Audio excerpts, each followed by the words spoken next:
TV 999 news కి స్వాగతం. బెల్లంపల్లి పట్టణంలోని పద్మశాలి భవన్ లో బెల్లంపల్లిలో నూతనంగా నిర్మించిన veg and non veg market లో 108 స్టాల్స్ కు సంబంధించిన లబ్ధిదారులను ఎంపిక చేసిన బెల్లంపల్లి నియోజకవర్గ శాసనసభ్యులు గడ్డం వినోద్ వెంకటస్వామి, జిల్లా collector Kumar Deepak, Bellampalli municipal chairperson Jakula Swetha, councillors. ఈ కార్యక్రమంలో లబ్ధిదారులు, కాంగ్రెస్ పార్టీ నాయకులు, కార్యకర్తలు, ప్రజాప్రతినిధులు పాల్గొన్నారు.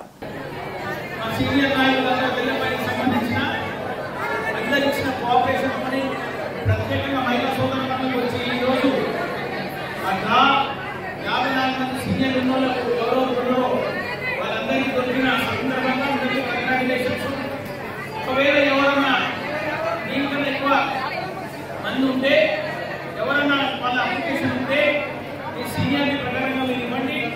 నేను కలెక్టర్ గారితో మళ్ళీ మాట్లాడి మీ సమస్య కూడా పరిశీలించి మళ్ళీ దానికి 15-20 రోజులుగా ఈ సమస్య కూడా మళ్ళీ ఒకసారి మేకప్ చేసుకునే కార్యక్రమాన్ని పెట్టుకుంటున్నాం.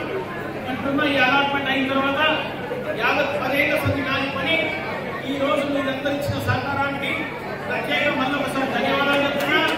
మీరందరూ కలిసినట్టు కోఆపరేషన్ చేసి మీరందరూ ఎల్లకాలం సుఖ సంతోషాలతో ఉండాలని తీసుకున్న ఈ కార్యక్రమాన్ని ఎవరన్నా మిస్ అయితే వాళ్ళకి ఏ రూపంగా మేము అడ్జస్ట్ చేయాలన్నా, వాళ్ళకి ఏ రూపంగా కొత్త అలాట్మెంట్ ఇవ్వాలన్నా, ఒకవేళ కొత్త సీనియర్ ఉన్న ఎవరైనా